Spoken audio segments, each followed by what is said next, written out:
Welcome back to Table for One, where there are 4 contestants and only 1 seat at the table. Today, we have Dub Zero, OJ Knows Sports, Anthony K, who is part of Sports Fluent, and Jeff, who is part of Basketball for Brains. So for today's episode, we're going to be going through 3 questions. After each question, somebody's going to get eliminated, and we will have one winner to have their seat at the table. So to start things off today, we're going to talk about the NFL. And the first question. In the NFC, it's beginning to look like it's going to come down to Brady and Rodgers and the Packers and the Bucks. They right now hold the 1 and 2 seeds. But outside of them, who has the best chance to represent the NFC in the Super Bowl? Dub Zero, you can start it out for us. I'm glad you started out with me. Me and Fluent actually got in a very heated conversation about this the other night, about Matthew Stafford. Fluent doesn't believe Matthew Stafford is a winner because he's been on the Detroit Lions for his whole entire career. Let's go down memory lane real quick. Sean McVay, right, took Jared Goff to the Super Bowl. Remember that. He took Jared Goff to the Super Bowl, and now he has Matthew Stafford. Besides the Bucks, you are right with the Bucks and the Packers. But I think the Rams definitely deserve some love because they're definitely in that conversation with a team with Sean McVay, Jalen Ramsey, Aaron Donald, Von Miller, and Matthew Stafford. And I didn't even get into Cooper Kupp or Odell Beckham yet. That team is poised for a Super Bowl run. Poised. So, honestly, bro, I think that they need to be in that conversation with the Bucks and the Packers for making the Super Bowl. I understand you might want to say the Arizona Cardinals, but they're way too young for that. Give them a couple more years and maybe we'll see. But right now it's the Rams. Good answer. OJ, what about you? I thought about being controversial and going with Dallas to be a little bit different, but I'm going to have to go with the Rams, man. Did you guys see some of the throws that Matthew Stafford made? Like, there were some of the most impressive throws I've seen all year long. Like, throws that there's only really 2 other quarterbacks that could make, right? Aaron Rodgers and Mahomes.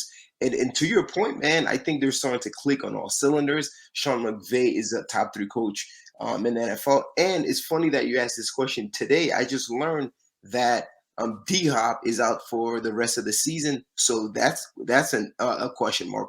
Is he going to come back for the playoffs? We're not sure. So they could lose a couple more games as a result of that. Their seeding all of a sudden could lower. So there's a lot that can change. So for those reasons and more, I 100% think the Rams right now, especially the way that Matthew Stafford, who's the biggest variable in this piece, if he continues to play like he played, was it Monday? I want to say it was Monday. Then yeah, Monday. Definitely going to be in prime position to challenge the Bucks or Packers. All right. Jeff, what about you? How you feeling? These guys are talking about a couple of preseason Super Bowl contenders with the addition of Stafford. That was the expectation. Honestly, they've let down a little bit. So they've got a lot of meshing to do. A lot of pieces that Jay named off, Von Miller, Odell Beckham specifically, those are new pieces. Odell Beckham's a big personality. It's all got to meld, all got to mix. And I know he's caught 3 passes, 3 touchdowns in the last 3 weeks. So I'm aware of what the Rams are bringing to the table, but the team that's a true dark horse is my Niners, baby. They've run off 4 out of the last 5. Jimmy G is playing nice at the quarterback spot, almost 300 yards, 2 touchdowns, no interceptions last week. Oh, and didn't they beat the Rams 31-10 not that long ago? Yes, they did. So give me the Niners, more than super solid running game. Eli Mitchell is ready to bust out. He's a superstar in the making. Yes, sir. I like it. Obviously, you guys can see the Niners banners behind me. Anthony, what about you? Well, as you can hear the sirens in the background, they're calling the cops on these guys on their terrible takes. So here's what's happening. 1, Matthew Stafford is inconsistent. OJ's right. He makes plays. He makes throws that very few quarterbacks can make. He also makes boneheaded plays that no other quarterback would make. And that's what's going to keep the Rams from making it to the Super Bowl. Now, let's be clear. Tampa Bay and Green Bay are most likely to be, and I know that's why you took them out. So if I have to pick another one, I started out the day thinking I was going to go with Arizona. The DeAndre Hopkins injury does change that for me. And I'm going to go, OJ touched on it. He was on the right path. And then someone skewed him, which was too bad because it's the Dallas Cowboys. And here's why it's the Dallas Cowboys. When it comes to offense, They have one of the most offensively gifted teams. They have, when you look, again, I'm eliminating Green Bay and Tampa Bay. So when you compare them to, let's say, the Rams and the 49ers, who has the best quarterback? Well, that's Dak Prescott. Who has the best running game? Well, that's the Dallas Cowboys between Ezekiel Elliott and Tony Pollard. Who has the best core of wide receivers? It's close with the Rams if OBJ can keep his head together and play that way. But with Amari Cooper, CeeDee Lamb, it's still and Gallup, it's still the Cowboys. So at the skill positions on offense, they've got the most talent aside from Green Bay and Tampa Bay. So they've got the offensive game. What do they need? They need defense. Well, guess what? Their defense is picking up really well. They have one of the candidates for Defensive Player of the Year in Micah Parsons, who's also going to be the Rookie of the Year. So their defense is now starting to play better. All they need is a good defense, not a great defense, to get them to that game.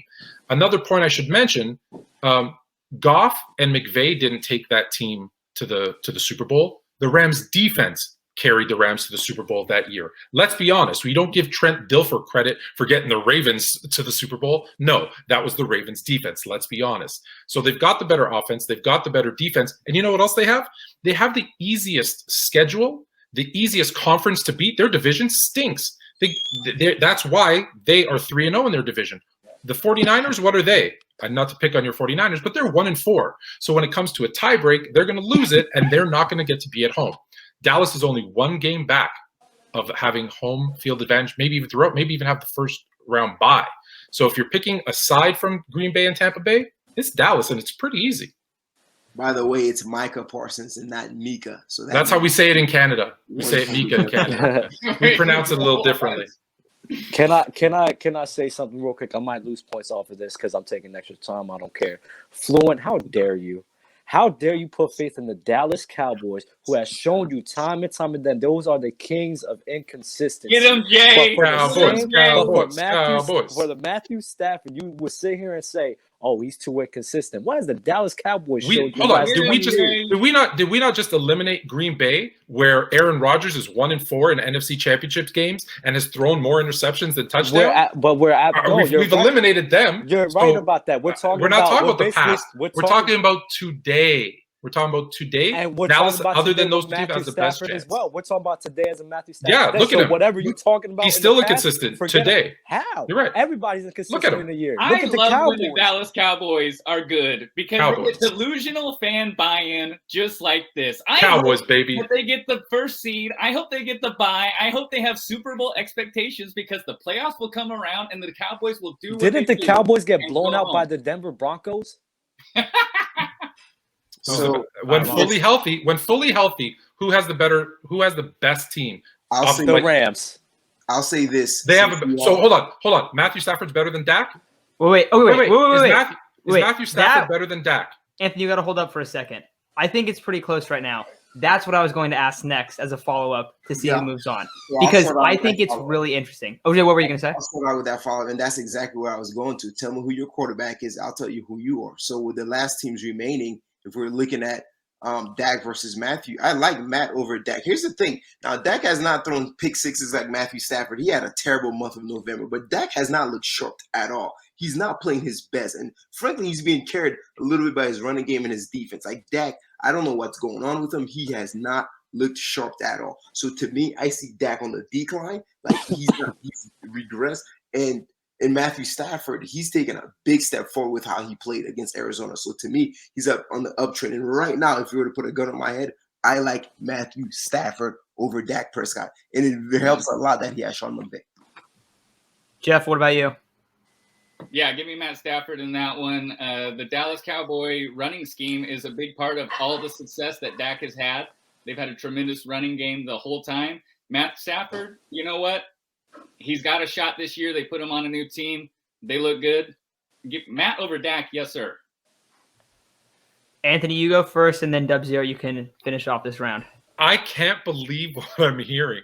When we're comparing, again, just Matthew Stafford to Dak. Dak is the superior quarterback, period. And then, like I said, the point of this is not just Dak, right? It's all the offensive weapons. So when you're comparing quarterback, running back, wide receiving core, and offensive line, Dallas is superior. That's not the Rams don't have The Rams don't. Well, no, it is. It is because when you have a good running game, it makes your quarterback better. It does. You can't deny that. So because he has a better running game, he becomes a better quarterback. So put Matt Stafford in that system. Matt Stafford isn't a good quarterback. He's inconsistent. You're saying, oh, he played really good against the Rams. Yeah, and next week he's going to play terrible. That's Matthew Stafford. Dak doesn't make those mistakes as much as Stafford. He doesn't throw those picks as much as Stafford. Remember, we're only comparing him to Stafford. It's not even close, Dak Prescott to Stafford. It's not even close. You're right. It's not. That's right. You're right. Stafford's way behind. And like I get the hate on the Cowboys because of what they've done in the past, but if you're just comparing Dak to Matthew Stafford, who's a better quarterback, I think, and again, because the running back and offensive line dictates how good a quarterback can be, well, that's Dak again. He's got all the things around him that make him better. That's why he's better. Is it my turn? It's your turn. Okay.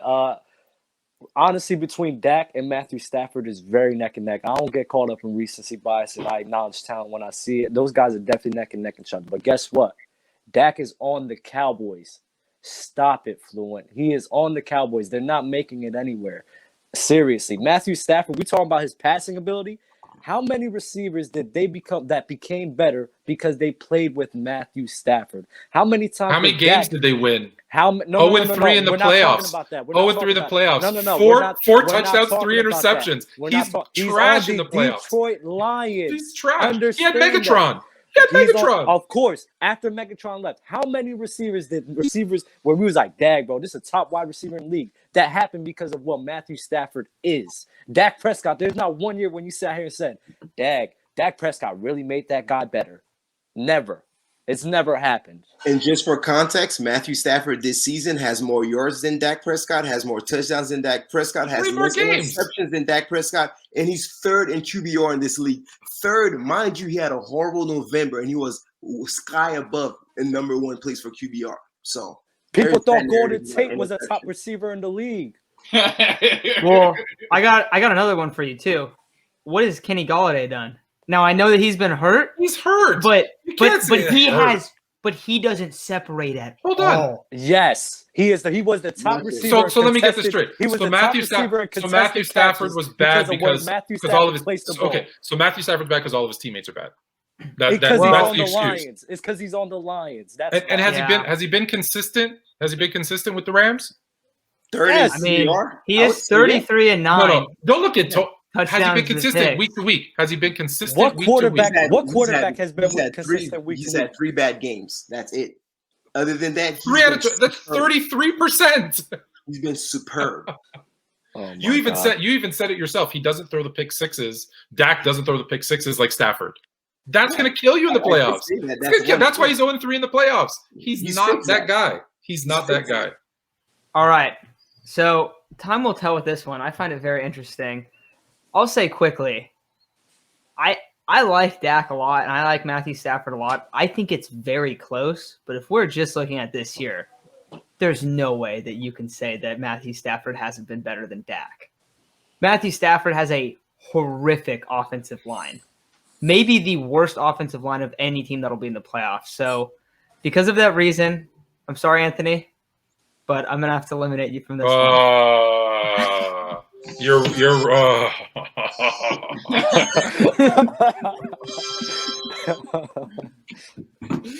All right.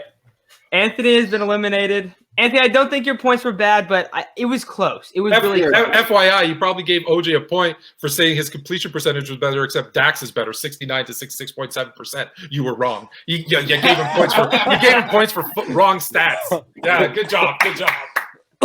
I guess my deception was effective. What can I say? Yeah, just make everything up. All right. So for the next question, Steph Curry has recently beat the NBA three-point record, just past Ray Allen. Anthony's muted and screaming over here. Is he the most impactful player in his era? And for this discussion, I don't know if you guys saw, I don't remember which show it was, but recently there was this whole thing about LeBron James, and he was kind of disrespected in the conversation. We're not going to include LeBron James in this. So outside of LeBron, is he the most impactful player in the 2000, like in the post-Kobe era, I would say, outside of LeBron. And then, Jeff, you can start this one. I'll be surprised. I got to hear what these guys got to say, because I think the very obvious, clear answer is yes, and an outstanding yes. The way the game is played today, it's all because of Steph Curry's influence. And maybe Anthony and I will have a discussion after the show, but it's not because he shoots the ball really good and makes a lot of threes. It's because he won a championship as the star player playing that way. And because he showed that you could win under that manner, the league followed. And now look at any playground. Curry, bunch of fools pulling up from half court looking like clowns, but that's the influence. Just like the fadeaway Jordan, just like Kobe, Curry is it. And the thing, not to bring up LeBron, but you can't imitate him. Steph Curry, you can imitate. You can be Steph Curry anywhere. All right. OJ, what about you? Unfortunately, I would have to agree because of the word impactful. That's why.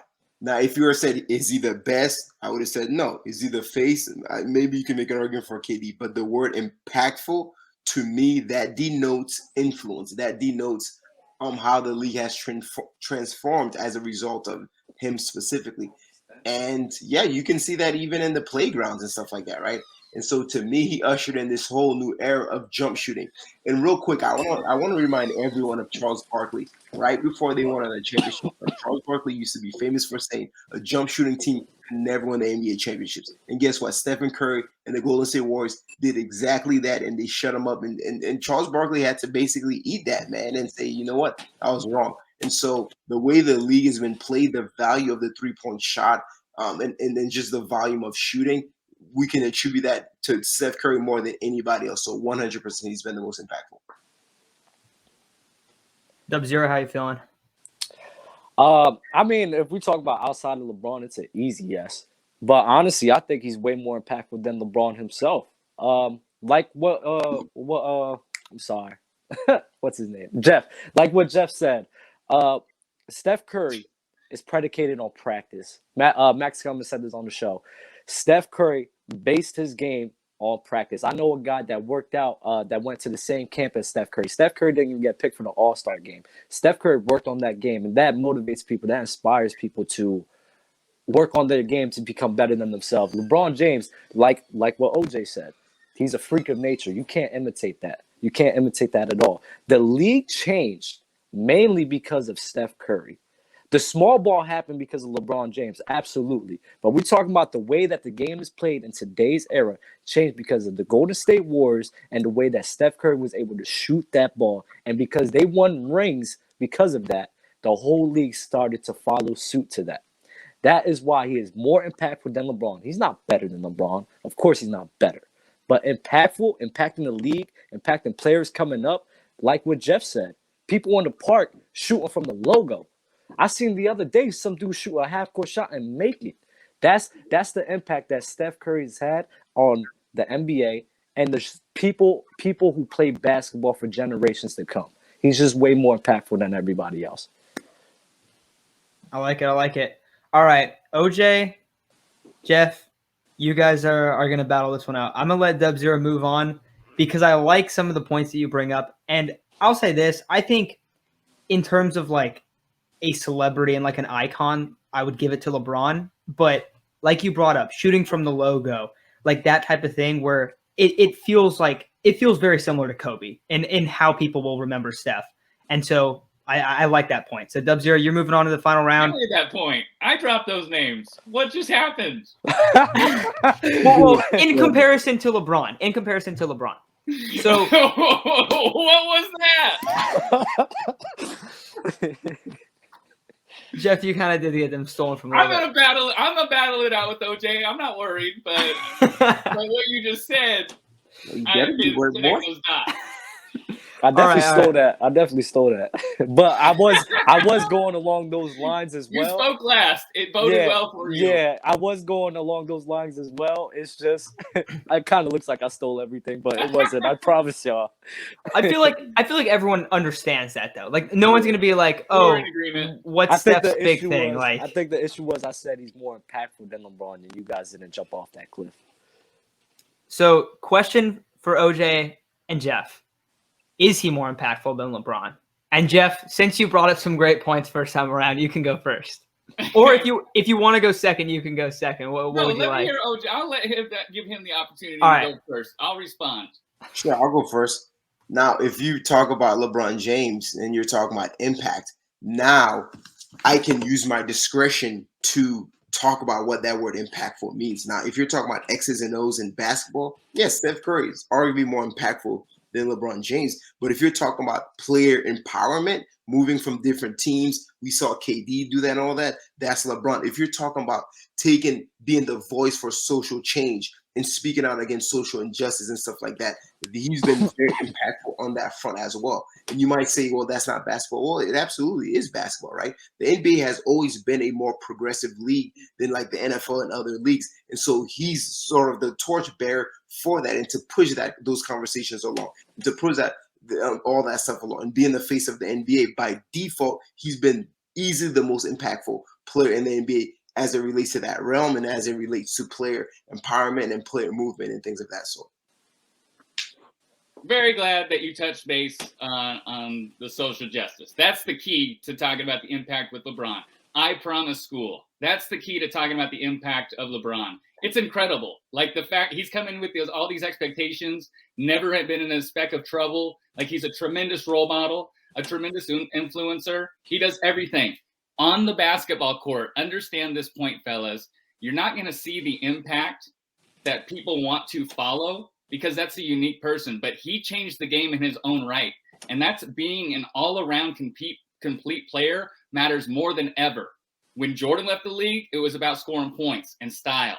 As LeBron leaves the league, why does Kawhi Leonard, Kevin Durant, Giannis, why do these guys have complete package games? It's not enough to just score. You've got to be a complete player. And that LeBron actually brought that influence to the league. It's going a little unnoticed because Curry's on a different level with that. Glad to hear you agree with exactly everything I said. That's good. All right. So I'm not just going to base this off of you guys going at it before, but also your previous answers. So I am going to rock with Jeff. It's going to be Jeff and Dub Zero. OJ, I think you had great answers as well, just as Anthony did. Well, except for that Stafford one. But besides that, we're going to move on to the final question, and we're going back to the NFL. Mika Parsons. So for this one, we talked about Brady and Rodgers a little bit earlier. I'm sorry, scratch that. So going into the final question, currently in the AFC, the Patriots are the number 1 seed. So the big question that I have for both of you is, does Mac Jones' success and the Patriots' success this season under Belichick prove that he deserves more credit for the Pats dynasty than Tom Brady does? Jeff, you can start out. Tom Brady went to a losing team and won a Super Bowl ring already. So right now, Tom Brady's winning that argument.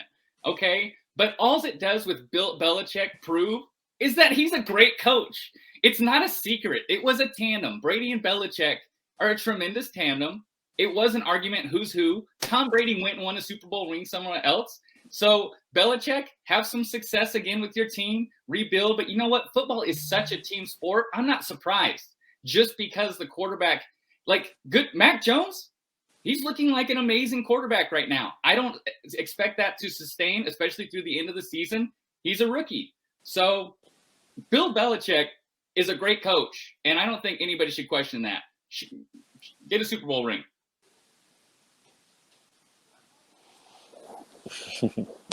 You done? Hello? Yeah, hit it with the Okay.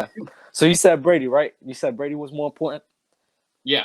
All right, so the answer is Bill Belichick. A lot of QBs in the league they're system quarterbacks. And Tom Brady is one of those quarterbacks. He didn't come into the league thinking that he was going to be what he was or even close to that. Tom Brady became who he was because under the guidance, under the leadership of Bill Belichick and how Bill Belichick taught him the game of football. That matters for a quarterback. Your first 5 or 6 years in the league are your most crucial years in the NFL because that's where you learn how to play the game of football. And learn how to play the game of football under Bill Belichick matters. Tom Brady is a system quarterback, the best system quarterback. He's the greatest of all time, of course, without a doubt.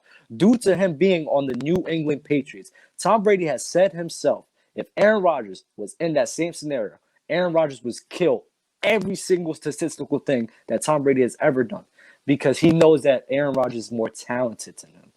Tom Brady benefited from playing with Bill Belichick more than Bill Belichick played with Tom Brady. Just look at the records without him.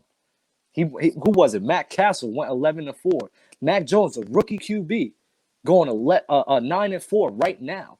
This is what happened under the guidance of Bill Belichick. When Tom Brady got hurt with Jimmy G, Jacoby Brissett, they were still winning games without Tom Brady. That goes to show you how well of a coach, how great of a football mind he is. And Tom Brady became who he is today because of him. He was able to go to the Bucs and win because of him. And let's not act like he didn't go to a winning situation. That Bucs team was great even before Brady got there. The issue was Jameis Winston kept on 30 picks, turning over the ball and making that defense stay out there too many times. But they had a Mike Evans, Chris Godwin, great offensive line, and good defensive pieces. He went to a winning situation already. They just needed a QB to control the pace of the game and not turn over the damn ball. They needed a winner to step into the locker room and show those mediocre players how to win. But you can't discredit the talent that they had on that field. They had every talent. NFL team has a lot of talent. They got to have somebody show them how to win, and that was Tom Brady. Bro, the team was already talented enough with Mike Evans, Chris Godwin. Jameis Winston threw 30 TDs and 30 interceptions. That matters. That shows that your quarterback is putting your team in bad situations to not win games. That shows me that there's that much talent in a guy, and he's still, because that franchise, the way it's run, the quarterback represents what that franchise is all about. The talent is there. They didn't know how to win. Tom Brady steps in, and they're holding up a Super Bowl ring. Let me ask you, do you think that if Aaron Rodgers went to that team, you think they would have won a Super Bowl? I can't say that. Tom Brady brought winning into the locker room. When was the last time Aaron Rodgers won? He won in 2011, correct? Or 2010?